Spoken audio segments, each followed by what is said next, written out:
My name's Larry. I started flying remote control helicopters. This is my third summer. And as I have gotten older, I've entertained several hobbies, golf, gardening. None of those have really interested me. I started doing this, and this is what I want to do. This is what I do in my spare time. This particular copter is made by Align. They're a Taiwan company. I bought it from a company out of Montana.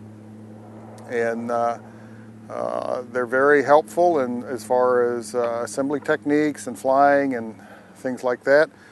If you're seriously considering doing this as a hobby, don't do it the way I did it. Get with somebody that knows that knows how to fly. You'll save yourself a lot of money and time.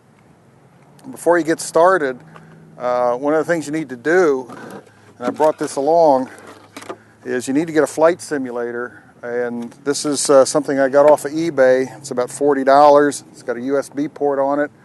And you really have to be spot on the flight simulator. Your mistakes, your crashes, they don't cost you anything. When you start doing it for real, it gets a little expensive. From a maintenance standpoint, a crash on this size helicopter, you're going to be lucky if you get away with less than $150. A set of rotors, a set of blades is probably $50, and the rest of the stuff is relatively inexpensive until you start having to replace the electronics.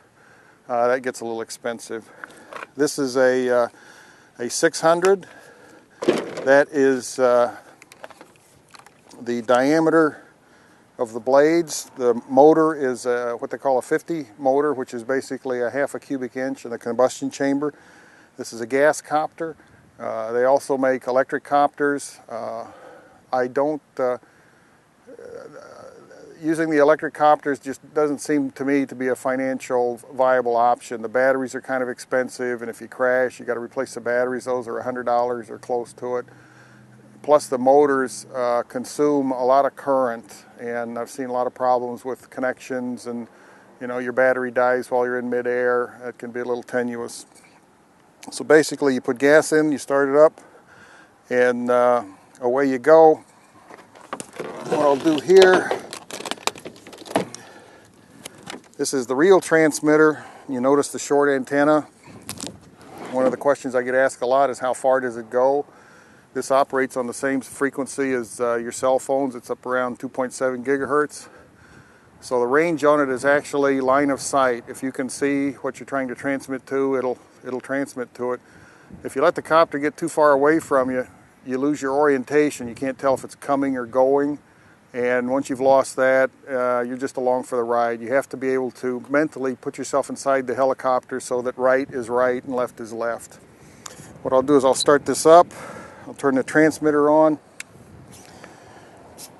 and I'm now talking to the helicopter.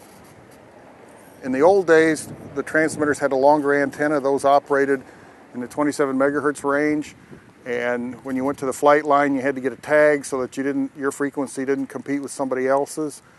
This uses a different technology altogether. It's what they call spread spectrum. There could be somebody standing right next to you using the same transmitter, and you won't interfere with each other. You actually bind your transmitter to your receiver. As a child, I've always been interested in aircraft, and the guy Sikorsky, he was a Russian. He actually, from what I understand, invented the first helicopter. This guy was a genius. It's not that difficult to understand the principle behind what makes it go up and down. As you can see, if I give it up stick, the pitch on the blade increases, and if you notice down here, the throttle also increases. So as you increase the load on the blades, you increase the gas to the carburetor, and the motor speeds up and you go up. What I've never really understood until now is, okay, I can understand how it goes up and down, but what makes it go forward? If you'll notice this right here, this is what they call a swash plate. And what happens as I give it nose down, which is what this is, as the blade turns, the pitch increases on the blade as it comes around to the rear of the helicopter, and then as the blade continues toward the front of the copter, the pitch on the blade decreases, giving it higher lift in the back. That picks up the tail of the helicopter, and away you go. If If you want to go to the right, the same principle is applied. You'd get more pitch on the left side of the copter. That would pull it up like this, and you would bank to the right. What gives you the angular position is the tail rotor, and that basically operates at a constant speed, and we just change the pitch on the blade, and that controls the nose of the helicopter. So I'm going to put some gas in it, and we'll start it up and see how long I haven't crashed in quite a while, so you might see something that is rather unpleasant, but I'll try and give it a whack. All right, I'm going to start it up, but before I do that, I want to mention people that do this kind of stuff for a hobby. There's several trade magazines that you can subscribe to. All of them, one of the main themes is safety. When this thing is running, the velocity, the outer velocity on the blades is approaching 200 miles an hour. So it would, on a small child, it would amputate a limb. On an adult, it could really put you in a bad way. So when you do fly these things, regardless of the cost, you want to have the mental process that you are willing to crash this thing into the ground rather than let the thing fly over houses or get close to individuals. The magazine I subscribe to is the AMA. It's Amateur Modelers Association. It's about $70 a year. When you get that, you also get a $1 million liability policy that would cut in after your homeowner should something tragic happen, but that's something you don't want to experience. So when you're flying, you want to be out on the flight line. The only people that should be with you is maybe a spotter. Everybody else should be behind some kind of barrier. And you want to practice safety at all times. You want to keep your aircraft in mechanically sound and do a comprehensive pre-flight check, because you don't want to have a bad day. So having said that, we'll start her up.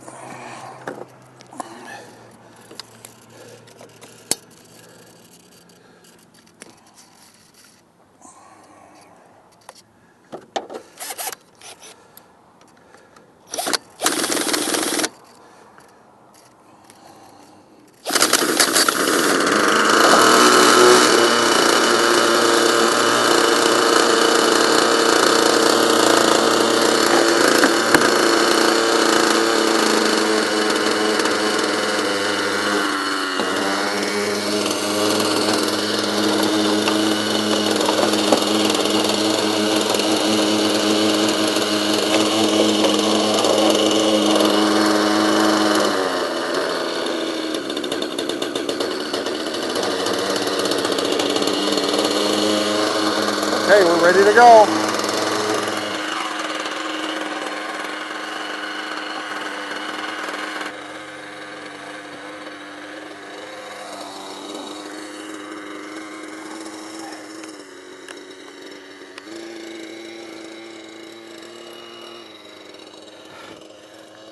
All right, a lot of people ask me how do I know when it's time to land, and I've got a little timer on my transmitter here that starts beeping at me after 7 minutes. So I'll know it's time to set her down. On the first flight of the day, the first time out, I usually warm the engine up.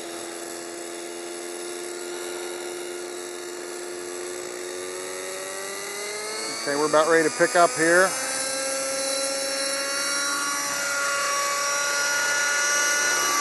Okay, I'm going to do a right turn. I'm going to switch into what they call idle up 1. This kind of changes the characteristics of the blade and the motor. I'm going to do a loop here.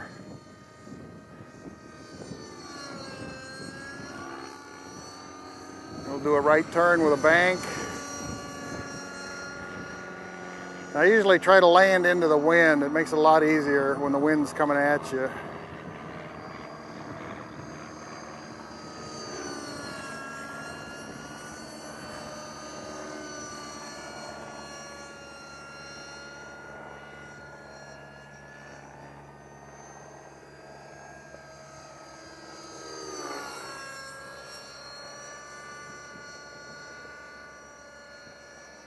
We'll try another loop here.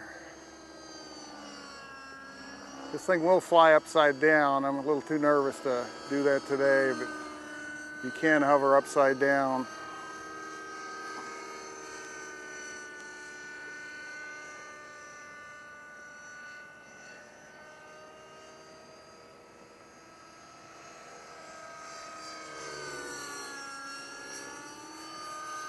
thing about a helicopter is you don't need 80 feet to land it.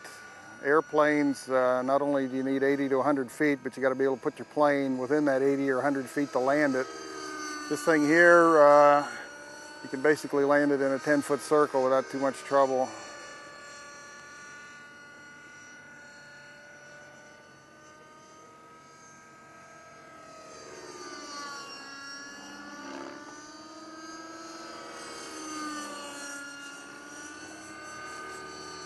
All right, we'll do one more pass, then I'll bring it in for a landing.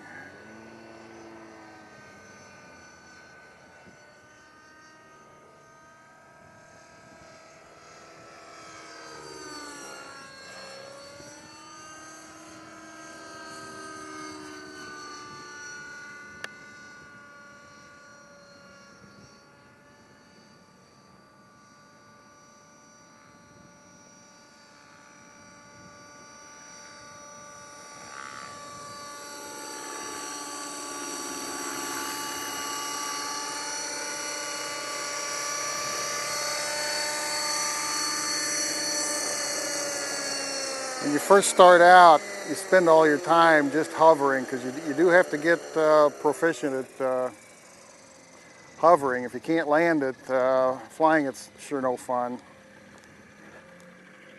So that's what I do.